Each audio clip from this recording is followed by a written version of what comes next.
Hello, ഇന്നത്തെ recipe 4 മണിക്ക് നമ്മുടെ കുട്ടികൾക്കൊക്കെ ഉണ്ടാക്കി കൊടുക്കാൻ പറ്റിയൊരു 4 മണി പലഹാരമാണ്. ഏലാഞ്ചി അല്ലെങ്കിൽ മുട്ടക്കുഴലപ്പം എന്നാണ് ഇതിൻ്റെ പേര്. എല്ലാവരും ഒന്ന് ട്രൈ ചെയ്ത് നോക്കുക, തീർച്ചയായിട്ടും ഇഷ്ടപ്പെടുവാണെന്നുണ്ടെങ്കിൽ എൻ്റെ ചാനലൊന്ന് സബ്സ്ക്രൈബ് ചെയ്യാനും ഒരു ലൈക്ക് തരാനും മറക്കല്ലേ. എന്നാൽ നമുക്ക് വീഡിയോയിലേക്ക് കടക്കാം. അപ്പോൾ നമുക്ക് ഏലാഞ്ചി എങ്ങനെ തയ്യാറാക്കുന്നതെന്ന് നോക്കാം. അതിനുവേണ്ടി ആദ്യം ഒരു മാവ് നമുക്ക് മിക്സ് ചെയ്തെടുക്കാനുണ്ട്. അതിന് വേണ്ടി 1 കപ്പ് മൈദ എടുത്തിട്ടുണ്ട്, അതൊരു ബൗളിലേക്ക് ഇട്ട് കൊടുക്കാം. ഒരു നുള്ള ഉപ്പ് ചേർത്ത് കൊടുക്കാം. നമ്മുടെ ഈ ഏലാഞ്ചിക്ക് നല്ലൊരു കളർ കിട്ടാൻ വേണ്ടി അല്പം മഞ്ഞൾപ്പൊടി നിർബന്ധമില്ല, നല്ലൊരു കളറിന് വേണ്ടിയാണ് മഞ്ഞൾപ്പൊടി ചേർത്ത് കൊടുക്കുന്നത്.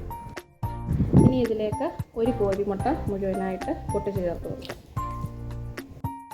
ഇനി ഇതിലേക്ക് നല്ലതായിട്ട് വെള്ളം ഒഴിച്ച് ദോശമാവിൻ്റെയൊക്കെ പോലെ ഒന്നുകിൽ സ്പൂൺ കൊണ്ടോ ഇങ്ങനത്തെ ഫോർക്ക് കൊണ്ടോ നന്നായിട്ട് മിക്സ് ചെയ്തെടുക്കുക. നല്ലൊരു ദോശമാവിൻ്റെ അതുപോലത്തെ ലൂസ് കൺസിസ്റ്റൻസി വേണം ഇത് കുഴച്ചെടുക്കാൻ. നമ്മുടെ മാവ് ഇവിടെ നല്ല ലൂസായിട്ട് കലക്കി വെച്ചിട്ടുണ്ട്. കട്ടി കൂടിപ്പോരുത്, അഥവാ കട്ടി കൂടിപ്പോയെന്നുണ്ടെങ്കിൽ വെള്ളം ഒഴിച്ച് ലൂസ് ചെയ്യുക. നമ്മൾ കലക്കുമ്പോൾ മാവ് ഒരുപാട് ലൂസായി പോയെന്നുണ്ടെങ്കിൽ കുറച്ചുകൂടി മൈദപ്പൊടി ഇട്ട് കൊടുത്ത് ചെറിയൊരു കട്ടിയാക്കി എടുക്കുക. അതുകൊണ്ട് ഈ ഒരു കൺസിസ്റ്റൻസി വേണം ഇരിക്കാൻ. നമുക്കിനി ഏലാഞ്ചിക്ക് ഒരു ഫില്ലിംഗ് ഉണ്ട്, അതൊന്ന് തയ്യാറാക്കിയെടുക്കാം. ഇനി നമുക്കിതിൻ്റെ ഫില്ലിംഗ് തയ്യാറാക്കാം. അതിനു വേണ്ടി കുറച്ച് നെയ്യ് ഒഴിച്ചു കൊടുക്കാം.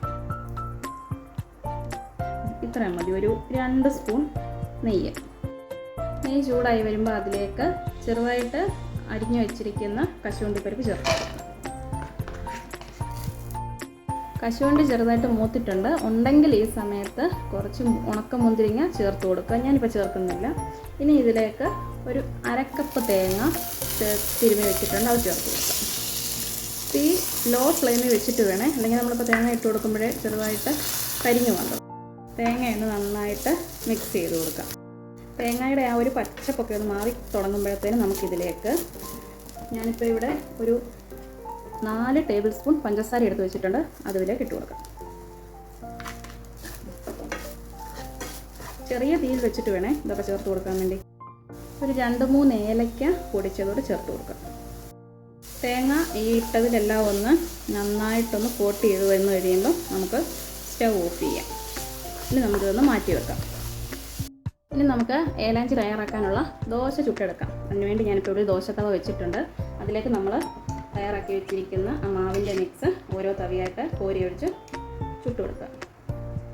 നല്ല ലൂസായിട്ടിരിക്കണം ഈ മാവേ, നമ്മൾ കട്ടിക്കെടുക്കരുത്, നല്ല നൈസായിട്ടിരിക്കണം നമ്മളത് പരത്തിയെടുക്കുന്നത്. ഇതുപോലെ നല്ല നൈസായിട്ട് വേണം എടുക്കാൻ. ഇനി ഇതിലേക്ക് എണ്ണ കാര്യങ്ങളൊന്നും ഒഴിച്ചു കൊടുക്കല്ല. ഈ ലോ ഫ്ലെയിമിലിട്ട് ഈ വെള്ള കളറൊക്കെ ഒന്ന് മാറി ഈ ദോശ മുകൾ വശം മൊത്തം മഞ്ഞ കളർ വരും, അതുവരെ ഒന്ന് വെയിറ്റ് ചെയ്തിട്ട് നമുക്കൊന്ന് തിരിച്ചിട്ട് കൊടുക്കാം. എൻ്റെ ഇതുപോലെ നമ്മുടെ ഒരു ഭാഗം മൊത്തം മഞ്ഞ കളറായത് കണ്ടോ. ഇനി ഇത് നമുക്ക് പതുക്കെ ഒന്ന് തിരിച്ചിട്ട് കൊടുക്കാം. നല്ല നൈസാണ്. ഇനി ഈ ഭാഗം കൂടി നന്നായിട്ടൊന്ന് മൊരിയിച്ചെടുക്കാം. ഇതിപ്പോൾ 2 സൈഡും നന്നായിട്ട് മൊരിഞ്ഞിട്ടുണ്ട്. ഇനി നമുക്കിതൊരു പാത്രത്തിലേക്ക് മാറ്റി കൊടുക്കാം. ഇനി നമ്മൾ ഈ ചുട്ട വെച്ച മൈദ ദോശക്കകത്തോട്ട് നമ്മൾ ആ ഫില്ലിങ് മിക്സ് ചെയ്ത് വെച്ചില്ലേ, നടുക്ക് വെക്കരുത്. അതിൽ 1-2 സ്പൂൺ എടുത്ത് ഈ സൈഡിലിങ്ങനെ വെച്ച് കൊടുക്കുക. ഒരുപാടൊന്നും വേണ്ട, കുറച്ച് മാത്രം. നടുക്ക് വെച്ച് കൊടുക്കല്ല. എന്നിട്ട് ഈ സൈഡിൽ നിന്ന് ഇതിങ്ങനെ ചേർത്ത് പിടിച്ച് കണ്ടോ, ഇങ്ങനെ ഉരുട്ടി വെക്കുക. നോക്കി എന്തൊരു ഭംഗിയാണ് കാണാനൊന്നും. ഇതുപോലെ നമുക്ക് ബാക്കിയുള്ളതെല്ലാം ചുട്ടെടുത്തിട്ട് കാണിക്കാം. നമ്മുടെ ഏലാഞ്ചി എല്ലാം ഇവിടെ റെഡി ആയിട്ടുണ്ട്. 1/2 കപ്പ് മൈദയും കൊണ്ട് എനിക്കിവിടെ ഇപ്പോൾ 5 ഏലാഞ്ചി തയ്യാറാക്കാൻ പറ്റിയിട്ടുണ്ട്. തീർച്ചയായിട്ടും കുഞ്ഞുങ്ങളുള്ള വീട്ടിലും അല്ലാത്തവർക്കും എല്ലാം നല്ലതായിട്ട് ട്രൈ ചെയ്ത് നോക്കാൻ പറ്റിയ ഒരു ഐറ്റമാണ്. എല്ലാവരും ഒന്ന് ട്രൈ ചെയ്ത് നോക്കുക, കുട്ടികൾക്ക് തീർച്ചയായിട്ടും ഇഷ്ടപ്പെടും. ഈ റെസിപ്പി ഇഷ്ടപ്പെടുകയാണെന്നുണ്ടെങ്കിൽ എൻ്റെ ചാനലൊന്ന് സബ്സ്ക്രൈബ് ചെയ്യാനും നിങ്ങളുടെ ഫാമിലി ഫ്രണ്ട്സിന് ഈ റെസിപ്പി ഒന്ന് ഷെയർ ചെയ്ത് കൊടുക്കാനും എന്തെങ്കിലും അഭിപ്രായം ഉണ്ടെങ്കിൽ കമൻറ്റ് ബോക്സിൽ ഒന്ന് അറിയിക്കാനും മറക്കല്ലേ. വീണ്ടും ഒരു റെസിപ്പിയുമായിട്ട് വരുന്നിടം വരെ താങ്ക് യു.